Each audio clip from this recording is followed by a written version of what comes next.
Uma alegria voltar aqui com vocês para exaltar o nome do Senhor Jesus, cantar, celebrar e que nós tenhamos um tempo muito edificante no meio dos louvores, no meio da palavra, no meio desse encontro tão lindo onde Deus se faz presente. Vamos cantar?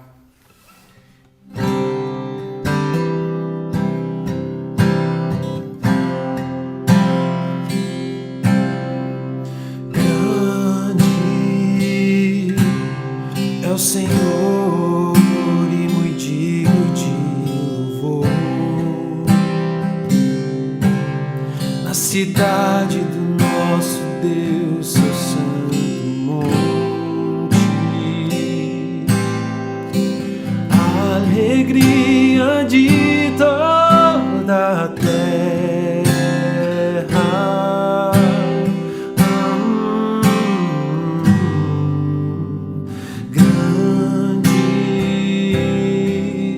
É o Senhor em quem nós temos a vitória e que nos ajuda contra o inimigo. Por isso, diante dele nos prostramos.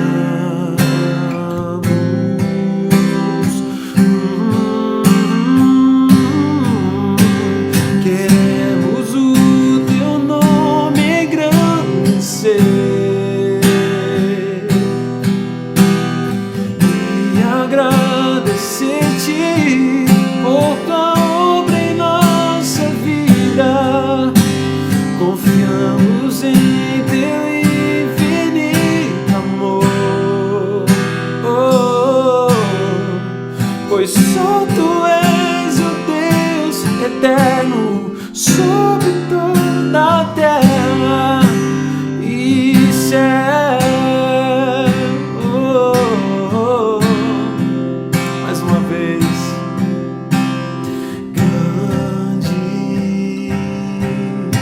É o Senhor muito digno de louvor. A cidade do nosso Deus, seu santo monte, a alegria de toda a terra.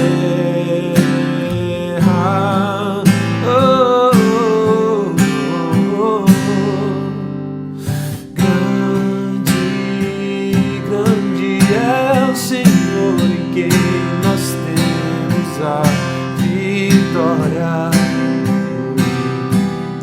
e que nos ajuda contra o inimigo. Por isso, diante dele nos prostramos.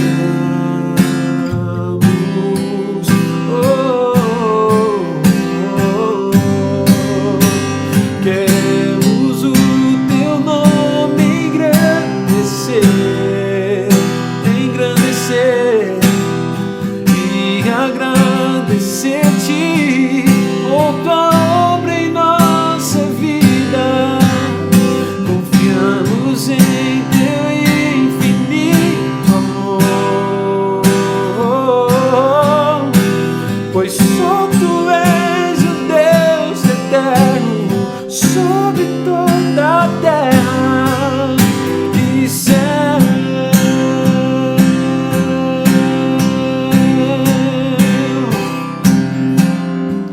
Queremos o teu nome engrandecer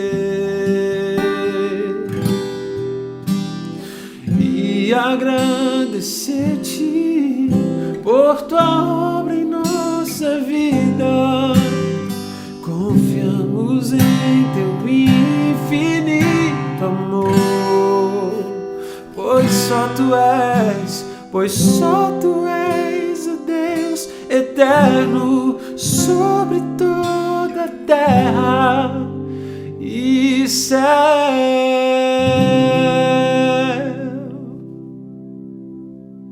Amém.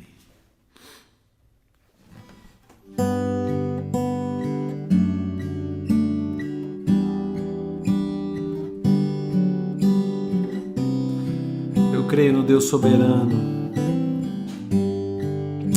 o Deus que se inclina para nos ouvir, apesar de ser tão grande e tão poderoso, se importa com a gente. Tu és soberano sobre a terra, sobre os céus tu és Senhor absoluto. Tudo o que existe acontece, tu sabes muito bem. Tu és tremendo,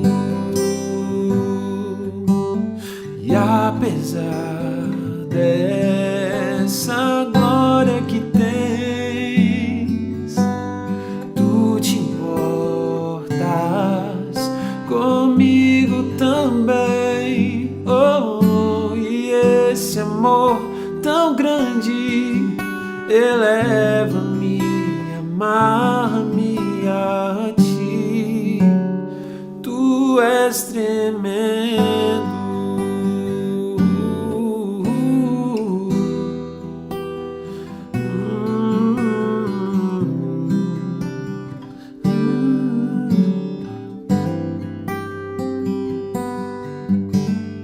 Tu és soberano sobre a terra, sobre os céus tu és Senhor absoluto. Tudo que existe acontece, tu sabes muito bem. Tu és tremendo, e apesar dessa glória que tens, tu te importas comigo, comigo também. E esse amor tão grande eleva-me, amar-me a ti. Tu és tremendo, e apesar dessa glória que tens, oh, tu te importas comigo também. Oh, e esse amor tão grande eleva-me, amar-me a ti. Tu és tremendo.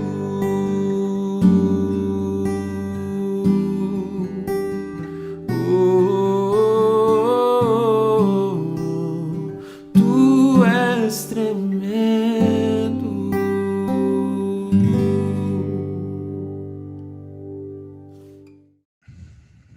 Olá, meus irmãos. Bom estar com vocês hoje aqui. É um privilégio para mim estar de volta. Enfim, tenho estado muito grato a Deus por, enfim, tudo aquilo que Deus fez na minha vida. Quero agradecer as orações de vocês. Enfim, é bom poder me dirigir a uma parte da nossa escola aqui nesse nosso tempo de reflexão. E, enfim, quero dizer que é uma alegria. Espero que esse tempo seja um tempo em que a gente possa ser abençoado. Antes de qualquer coisa, eu quero orar. E aí a gente vai orar pedindo a bênção do Senhor. E então a gente vai refletir rapidamente num versículo. Espero que, enfim, essa reflexão seja útil para você, para o seu ministério, para a sua vida, nesse tempo aqui na nossa capela, na escola. Vamos orar. Pai, obrigado por esse tempo, obrigado por esse espaço que temos como escola para poder, enfim, voltar os olhos a Ti, se aproximar da Tua palavra de maneira devocional, buscando ser abençoados na nossa fé, ser enriquecidos pelo Teu Espírito, e nos conduz na medida em que a gente vai refletir sobre a Tua palavra, vai, enfim, falar de coisas que são do Teu reino, coisas espirituais, nos alimenta, nos abençoa, nos dirige, e nos dá aquilo que a gente precisa para entender o texto e aplicar o texto de maneira legítima e correta para a nossa edificação e para o bem da tua igreja e do teu povo. Nós oramos assim no nome do Senhor Jesus. Amém. Bom, eu imagino que eu esteja falando para uma audiência essencialmente vocacionada. Imagino que você deve ter vindo para o seminário porque você, em algum momento, deve ter imaginado que, enfim, você se sentiu chamado para servir ao Senhor em alguma capacidade. Isso é bom, isso é legítimo, isso é válido. O seminário existe para isso. A educação teológica tem o fim de abençoar a Igreja do Senhor Jesus Cristo e formar homens e mulheres para o serviço no reino de Deus. E quando eu penso no ministério do pastor, do profeta, daquele que estuda a palavra de Deus para servir o povo de Deus no ensino, na instrução, porque eu imagino que é isso que você esteja fazendo aqui no seminário, buscando conhecimento para poder servir a comunidade do Senhor Jesus Cristo, eu gosto de refletir em termos do texto de 2 Reis, segundo livro dos Reis, no capítulo 2, quando nós encontramos a narrativa da despedida e do arrebatamento de Elias. É uma passagem extremamente conhecida por todos nós. Eu quero rapidamente, enfim, desenhar um pouquinho aqui com você esse texto e trabalhar um pouquinho esse contexto, mas basicamente o texto de 2 Reis, ele narra para nós o evento que Elias foi arrebatado aos céus naquelas carruagens de fogo. Como você sabe, o texto abre dizendo para nós que Elias e Eliseu eles estavam em Gilgal, e de Gilgal, então, eles partiram em direção a Betel, e depois de Betel, eles foram para Jericó, e depois de Jericó, eles foram ali para as margens do Rio Jordão, que não é muito longe ali da antiga cidade de Jericó. E ao chegarem ali, na margem do Rio Jordão, aconteceu um milagre extraordinário que Elias, enfim, ele bate o manto, o seu manto, a sua capa, no Rio Jordão. O Rio Jordão se abre e então eles atravessam o Rio Jordão a seco. E nesse momento, o profeta Elias, então, ele faz uma pergunta para Eliseu, que era o seu principal discípulo. E ele fala: Eliseu, o que você quer receber agora que estou partindo para o Senhor, agora que o Senhor vai me tomar? O que você gostaria de receber? E então o Eliseu ele responde: olha, faz de mim alguém que é herdeiro do teu ministério profético, faz de mim alguém que é herdeiro desse ministério de proclamação fiel da palavra de Deus no meio do povo. Eu quero ser o herdeiro, eu quero ser aquele que vai continuar esse teu ministério. O texto na versão antiga, como eu aprendi, ele diz: olha, me dá a porção dobrada do teu espírito. A porção dobrada do teu espírito não é que Eliseu estava pedindo enfim, mais poder ou pedindo alguma coisa de ordem sobrenatural. A porção dobrada aqui simplesmente significa que ele iria ser identificado como herdeiro, porque segundo a lei de Israel, o herdeiro recebia uma porção dobrada da herança do patriarca da família. Então, quando Eliseu diz, olha, eu quero ser alguém que recebe uma porção dobrada do teu espírito, ele está dizendo, eu quero ser reconhecido como aquele que vai continuar o teu ministério de proclamação da palavra. Como você sabe, Elias, ele era um profeta do Senhor que foi usado de maneira extraordinária no meio do povo de Israel.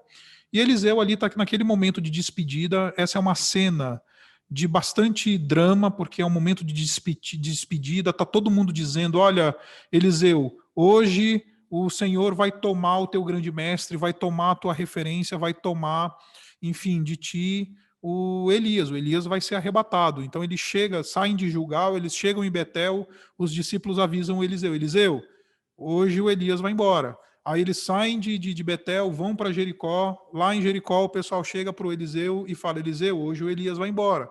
E aí então o Elias diz algumas vezes também para ele, olha, fica aí em Jericó, fica aí em Betel. Mas o Eliseu diz, não, eu juro em nome do Senhor que eu vou continuar a caminhada contigo, eu não vou te deixar só.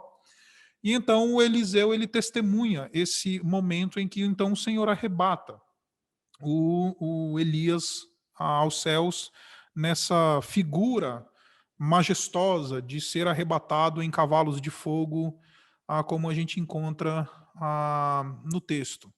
Agora, muito interessante, eu quero chamar a sua atenção para os versículos 11 e versículos 12 dessa passagem, porque é onde eu quero me concentrar hoje nesse processo aqui, porque eu acho que isso tem tudo a ver conosco. O texto diz assim para a gente, versículos 11 e 12. Eu vou grifar aqui para que você possa enxergar bem o texto. Vou utilizar aqui desses recursos digitais aqui para que a gente possa ter essa facilidade. Então, o texto diz assim: de repente, enquanto caminhavam e conversavam, apareceu um carro de fogo puxado por cavalos de fogo, que os separou. E Elias foi levado aos céus num redemoinho. Quando viu isso, Eliseu gritou: meu pai, tu eras como os cavalos de guerra e os cavaleiros de Israel. E quando já não podia mais vê-lo, Eliseu pegou as próprias vestes e as rasgou no meio. Interessante, né? Essa fala do Eliseu. Ele podia falar tanta coisa na despedida. Recentemente, como vocês sabem, eu tive que me despedir dos meus pais. Meu pai faleceu, especialmente meu pai, que era pastor também. E certamente eu olho para essa despedida quase fúnebre, visto que o Eliseu não iria mais ver o Elias para sempre, até pelo menos a sua morte e o encontro com ele na glória, mas é estranha essa fala a princípio, né? Meu pai, tu eras como os cavalos de guerra e os cavaleiros de Israel. É uma fala que a princípio não faz muito sentido nesse momento de despedida. Ele podia, o Eliseu, falar: olha, Deus te abençoe, que privilégio foi poder caminhar com você. Quando eu despedi do meu pai, eu falei isso, eu pensei, que alegria foi poder ser teu filho, que bênção foi ter sido discipulado por você, que alegria foi poder herdar esse ministério pastoral que você, enfim, incutiu em mim durante muitos anos, etc. O Eliseu fala um negócio que a princípio não faz muito sentido. Ele diz: tu eras como os cavalos de guerra e os cavaleiros de Israel. Ah, eu acho que esse texto, essa fala do Eliseu, ela resume para nós o que é o ministério daquele que decide ser instrumento de Deus na proclamação da palavra de Deus. Aquilo que você está se preparando para fazer, para ser no futuro, se já não for. É a primeira coisa que me chama a atenção nesse texto é que o Eliseu ele faz uma comparação muito interessante. Ele diz que o ministério profético ele é um ministério desenvolvido no contexto da luta, da guerra. Ele vai dizer: tu eras como os cavalos de guerra e os cavaleiros de Israel. Eu vim aqui hoje desmistificar alguns conceitos acerca do ministério pastoral, acerca do ministério da palavra, que eventualmente você tenha. Muitas pessoas olham para o ministério pastoral, o ministério da palavra de maneira romântica e falam: puxa vida, você vê o pastor lá no púlpito, que coisa bonita e etc. Meus irmãos, o ministério daquele que decidiu ser fiel à palavra de Deus no tempo de infidelidade, no meio de um povo carnal, é um ambiente de guerra.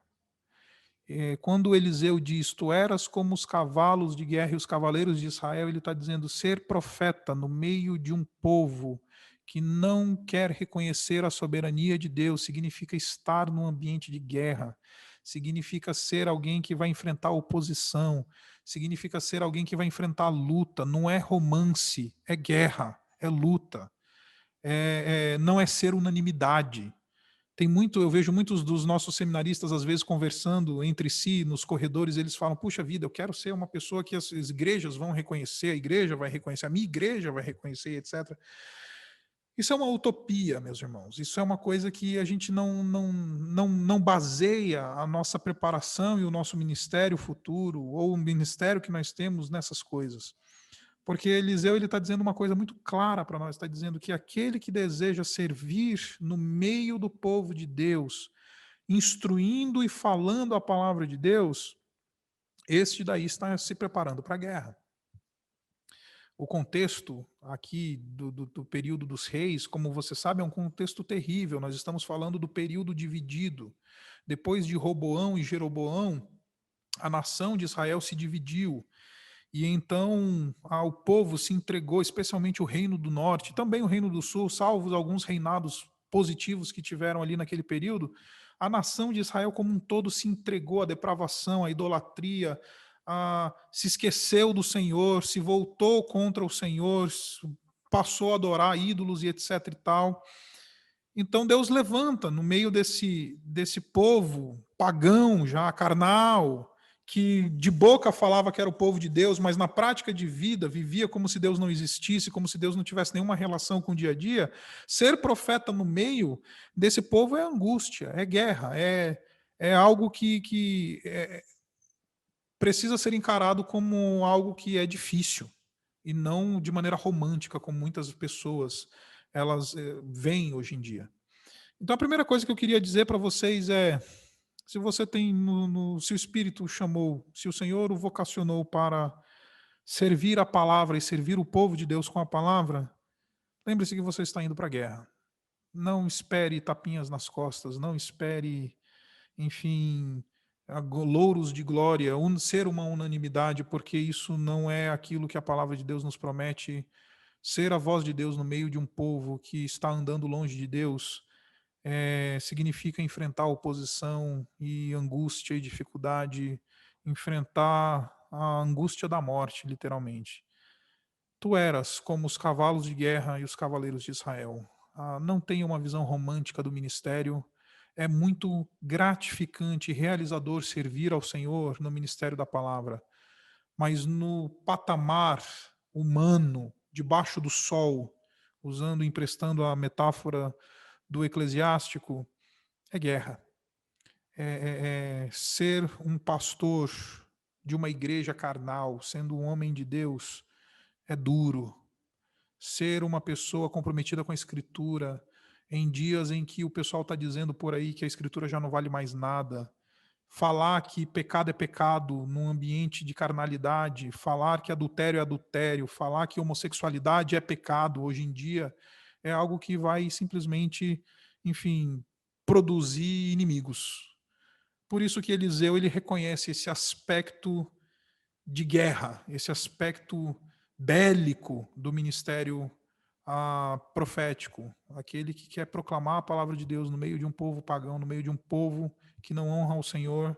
Ele precisa estar preparado para enfrentar a oposição, estar preparado para enfrentar a angústia, e ele precisa, o mais rápido possível, abrir mão de qualquer ideia romântica que ele tem em relação ao ministério.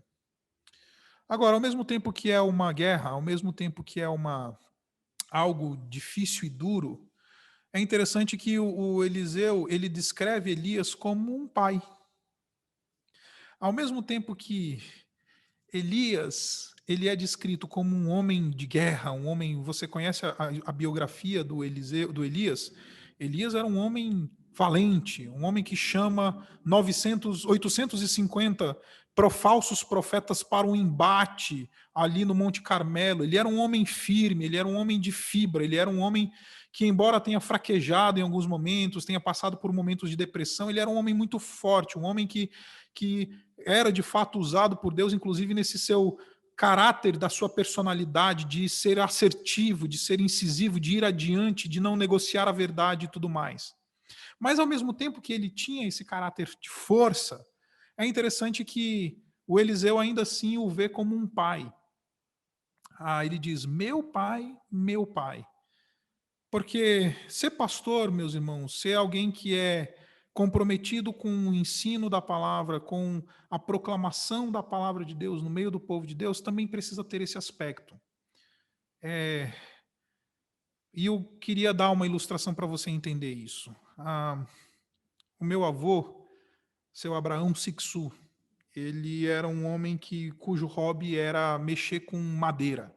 Ele tinha na garagem dele lá as suas ferramentas, o seu maquinário lá, que ele fazia móveis, às vezes, por hobby. Ele não era um marceneiro por profissão, mas ele era um marceneiro por hobby. Então, por causa desses muitos anos mexendo com a madeira no seu estado bruto, como você sabe, isso engrossa a mão, né? Isso fazia com que a mão, pelo menos a mão do meu avô, era uma mão grossa, uma mão pesada. Só que era interessante porque a gente chegava na casa do vô e a gente era recebido pelo vô, e aquela mão forte, aquela mão grossa, era justamente aquela mão que transmitia segurança, que transmitia carinho sobre os netos, que ele pegava os netos, abraçava os netos, tocava os netos com aquelas mãos firmes, grossas, calejadas do trabalho ali de marceneiro e etc. É isso que eu acho que Eliseu está tentando descrever o Elias aqui. Ele era como cavalo de guerra, um homem forte, mas ao mesmo tempo ele era um pai. Ele era alguém que tinha afeto para com o povo para o qual ele ministrava.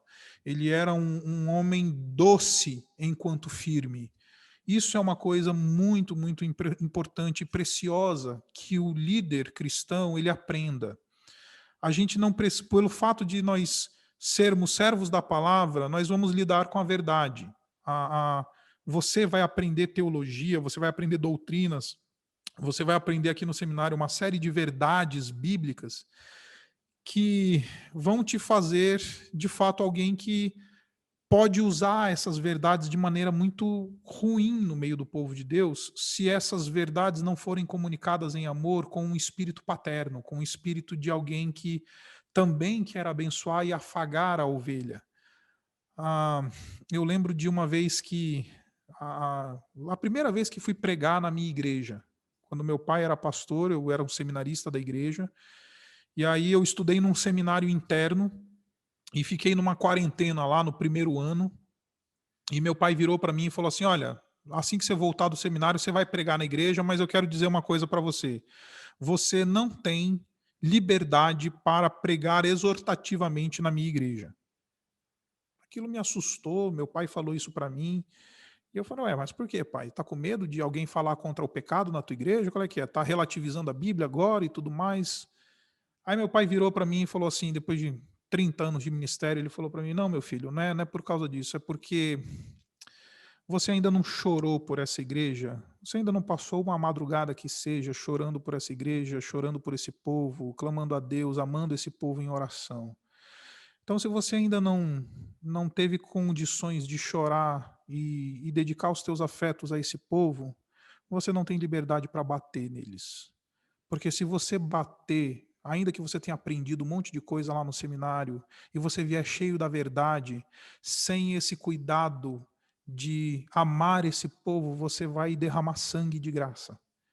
Você precisa aprender a amar esse povo, você precisa aprender ainda a ser cuidadoso com esse povo para antes ter liberdade de disciplinar esse povo e bater nesse povo, pregar exortativamente para este povo. E eu aprendi isso com essa lição. O que justifica Elias ser tão assertivo, ser tão incisivo, ter um ministério de guerra no meio do povo de Israel, convocando esse povo, querendo tirar esse povo da sua idolatria, mostrando o Deus verdadeiro, convocando esse povo para voltar ao Deus verdadeiro. O que justifica a força deste homem, as palavras duras muitas vezes desse homem, é que este homem era como um pai. E esse é o balanço, esse é o equilíbrio do ministério profético, esse é o equilíbrio do ministério daquele que vai para um seminário, estuda a palavra de Deus, mas ele não usa a palavra de Deus como um bisturi que corta simplesmente para ferir as pessoas, mas ele usa um bisturi como um cirurgião o usa, para promover cura, para promover cuidado, porque o fim é o desejo do bem. Meu pai, tu eras como os cavalos de guerra e os cavaleiros de Israel. Então, o primeiro aspecto do ministério profético é de que ele é de guerra. Você vai enfrentar a oposição, não tenha dúvidas disso. Você vai ter gente que vai olhar na sua cara e vai falar: eu não quero ser ministrado por você, eu não aceito o que você está falando, eu me oponho. Vai ter gente que vai querer puxar o seu tapete, vai ter gente que vai querer melar os seus planos, vai ter gente que vai, enfim, ser instrumento de Satanás na sua vida. Então, prepare-se para a guerra. Segundo, lembre-se que ministério profético sem amor, sem o zelo do Pai, ele corta para ferir e não corta para curar. E em último lugar, o texto ele diz para nós que o Eliseu ele rasgou as próprias vestes ao ver o Elias partindo, e ele também, enfim, logo em seguida faz o mesmo milagre que o Elias fez. Ele também bate nas águas, ele pega o manto do Elias, ele bate nas águas e ele também atravessa, depois de dividir as águas do Rio Jordão, de volta ali para a região de Jericó. O ministério profético precisa deixar legado, precisa deixar herdeiros.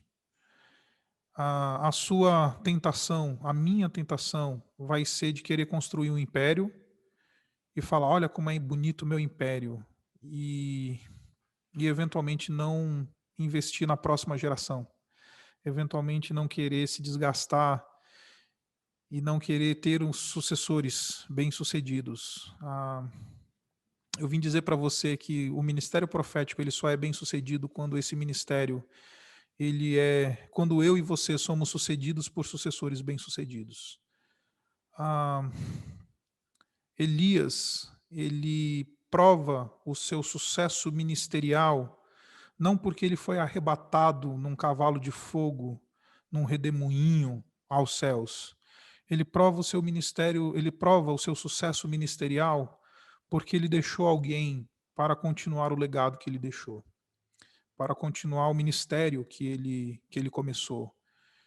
Porque não é sobre nós, não é sobre o nosso nome, mas é sobre a obra do Senhor ser continuada, ser contínua, a obra do Senhor continuar sendo exercida, independente por quem seja.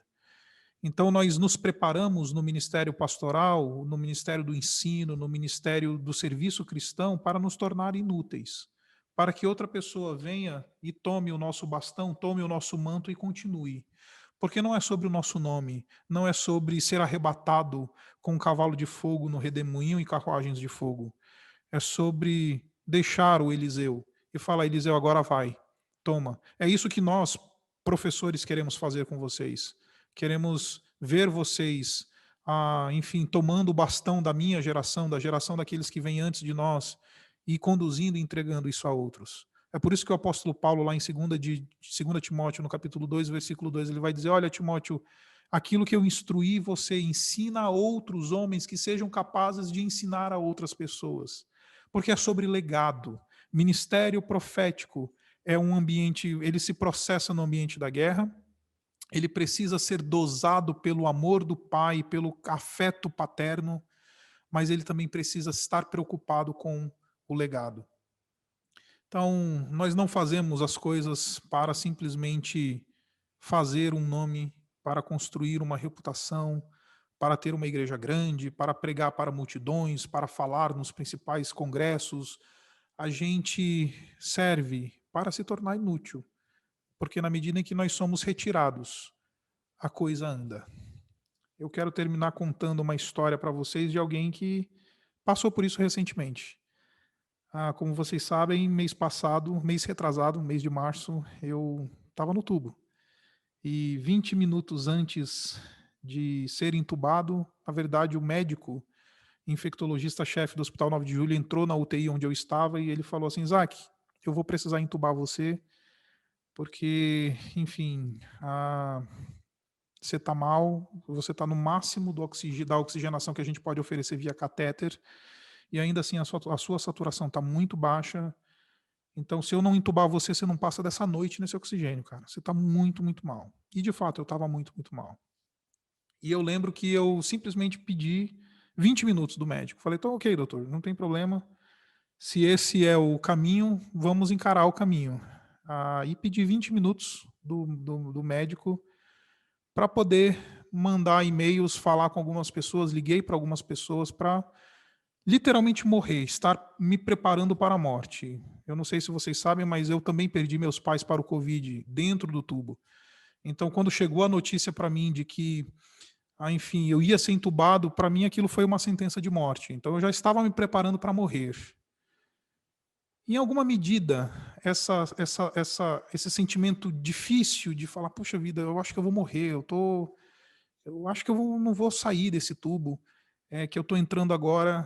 Agora, uma alegria que me veio no coração, nesse ambiente de dor, e falo isso não porque quero vender uma ideia de perfeito, mas uma alegria que tive foi poder descansar sabendo que a igreja que pastoreio, ela continuaria sendo pastoreada por outros pastores que estão debaixo da minha liderança hoje, e que a igreja ia ficar bem. A igreja certamente sofreria com a minha partida, sofreria com, enfim, o luto, a dor de ver o pastor partindo, mas eu estava feliz em alguma medida por saber que eu tinha sucessores. Tinha alguém que poderia pegar o bastão do pastoreio da Igreja Batista Urbana e levar adiante. E isso foi bom, isso me deixou muito feliz em alguma medida. Isso me consolou naquele momento de dor, naquele momento em que eu estava imaginando que estava me preparando para a morte. Falo isso não para dizer que sou perfeito, mas eu falo isso para dizer que nós, como líderes, nós precisamos nos preparar para nos tornar inúteis. Nós, como líderes, nós precisamos nos preparar para dizer adeus e ter outras pessoas que tomam o nosso manto e levam adiante, porque não é sobre o nosso nome, não é sobre ser arrebatado aos céus, é sobre a obra do Senhor continuar através dos anos, através dos dias, independente de nós, passando o bastão para uma geração anterior à nossa, posterior à nossa. Por isso, ministério para o qual você está se preparando, segundo Eliseu, é um ambiente de guerra, dosado por amor, e ele precisa deixar sucessores, ele precisa ser um ministério que vai ter legado. Caso contrário, nós estamos perdendo nosso tempo, porque, em última análise, ministrar a palavra de Deus é se fazer inútil, para que outras pessoas venham e tomem o nosso manto e continuem o ministério de abençoar o povo de Deus. Eu realmente espero que você tenha essa disposição. Já hoje, enquanto você se prepara para o ministério, você já tenha esse cuidado de encarar o ministério pastoral, o ministério de ensino, seja como no ambiente onde você for usado por Deus. Você tem essa disposição de entender que é guerra, não é fácil, não é duro, não tem uma visão romântica. Ao mesmo tempo, dose o seu ministério com o amor do Pai, com a segurança. A mão é grossa, mas ela afaga. A mão é firme, mas ela comunica proteção. A mão é calejada, mas ela resguarda, ela abraça, ela acolhe. E, finalmente, nós nos tornamos inúteis para que outras pessoas venham e tomem o nosso manto e levem o ministério adiante. Deus abençoe você. Espero que, enfim, você seja abençoado na sua caminhada aqui no nosso seminário conosco. E queremos e oramos por você, cada um de nós professores, nós estamos comprometidos em, enfim, ver você se tornar uma pessoa útil no reino do Senhor, ver vocês se tornando úteis nas mãos do Senhor, para a glória do nome do Senhor, para a bênção da igreja, para a expansão do reino, para a edificação dos santos, para que, enfim, o nome do Senhor seja honrado em todas as coisas. Vamos orar e aí a gente vai encerrar. Obrigado, Pai, por essa palavra, obrigado por essa cena, essa despedida. Obrigado pelo testemunho de Eliseu, que reconhece o ministério como ele é. E nos abençoa. Obrigado por esses alunos queridos, obrigado pela tua bondade, obrigado pelo teu amor. E pedimos que a tua boa mão continue a nos conduzir na medida em que estamos aqui no nosso tempo de preparo no seminário para servir o teu reino e servir a igreja. Nós oramos assim no nome do Senhor Jesus. Amém. Deus abençoe vocês, queridos.